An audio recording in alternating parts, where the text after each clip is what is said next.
जंग के बीच अपने पहले विदेश दौरे पर अमेरिका पहुंचे यूक्रेन के राष्ट्रपति जेलेंस्की ने बड़ा बयान दे दिया। अमेरिकी संसद में दिए भाषण में उन्होंने साफ कर दिया कि यूक्रेन किसी भी कीमत पर रूस के सामने सरेंडर नहीं करेगा।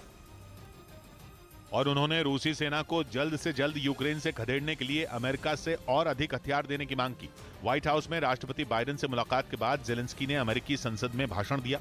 उन्होंने नए साल की शुरुआत में अमेरिका की मदद मिलने पर इस जंग में एक टर्निंग पॉइंट आने की भविष्यवाणी कर दी और सरेंडर से इनकार कर दिया। Ukraine holds its lines and will never surrender. इससे पहले व्हाइट हाउस में जेलेंस्की से मुलाकात के दौरान बाइडेन ने रूस के खिलाफ जंग में यूक्रेन को हर संभव मदद का भरोसा दिया। We'll support Ukraine pursuing a just peace. 24 फरवरी को यूक्रेन पर रूस के हमले के बाद यह पहला मौका है जब जेलेंस्की ने विदेश दौरा किया।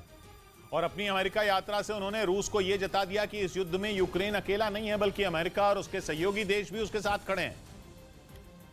क्योंकि व्हाइट हाउस में जेलेंस्की के साथ रूस के खिलाफ जंग पर चर्चा के बाद बाइडेन ने यूक्रेन को पेट्रियट एयर डिफेंस सिस्टम देने का भी ऐलान कर दिया। The Patriot battery will be another critical asset for Ukraine. Biden ने यूक्रेन को पेट्रियट सिस्टम देने के साथ ही इसे इस्तेमाल करने के लिए उसके जवानों को ट्रेनिंग देने का भी भरोसा दिया। यूक्रेन को उम्मीद है कि अमेरिका के इस शक्तिशाली एयर डिफेंस सिस्टम की तैनाती के बाद उसके लिए रूस के हवाई हमलों को नाकाम करना आसान हो जाएगा, क्योंकि पेट्रियट सिस्टम को बैलिस्टिक मिसाइल, क्रूज मिसाइल और लड़ाकू विमानों का काल माना जाता है। इसीलिए जेलेंस्की लंबे समय से अमेरिका से इसकी मांग कर रहे थे। इस बीच पश्चिमी मीडिया ने दावा किया कि जेलेंस्की के अमेरिका दौरे पर पुतिन बुरी तरह भड़क गए और इसीलिए उन्होंने चिढ़कर अपनी सबसे घातक और ताकतवर हाइपरसोनिक परमाणु मिसाइल सरमात 2 को जंग के मोर्चे पर तैनात कर दिया, जिसका एक बार किसी भी महाद्वीप का आधा हिस्सा उड़ाने के लिए काफी है। इसी वजह से अमेरिका और दूसरे पश्चिमी देश सरमात 2 को शैतान कहकर बुलाते हैं। इस मिसाइल को तैनात कर पुतिन ने यह चेतावनी दे दी कि वो किसी भी सूरत में रुकने वाले नहीं हैं। मतलब ये कि युद्ध रोकने के लिए शांति समझौते की जो उम्मीद बची थी वो पूरी तरह खत्म हो गई। पश्चिमी मीडिया का दावा है कि अमेरिका पहुंचने के बाद जेलेंस्की ने बाइडेन से रूसी सेना को रोकने के लिए घातक और खतरनाक हथियारों की मांग की और इसी बात से पुतिन आग बबूला है। और उन्होंने अपने इस महाविनाशक हथियार को तैनात कर अपने इरादे साफ कर दिए।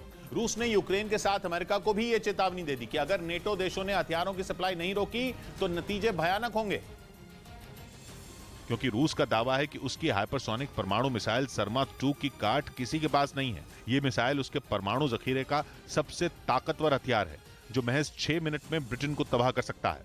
रूस के मुताबिक सरमात 2 मिसाइल की स्पीड 25,000 किलोमीटर प्रति घंटा से भी ज्यादा है। उसकी रेंज 18,000 किलोमीटर है।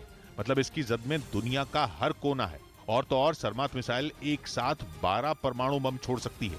इसी वजह से पश्चिमी देशों में हड़कंप मचा है, क्योंकि अगर रूस की ये महाविनाशक मिसाइल चल गई तो दुनिया में तबाही मच जाएगी।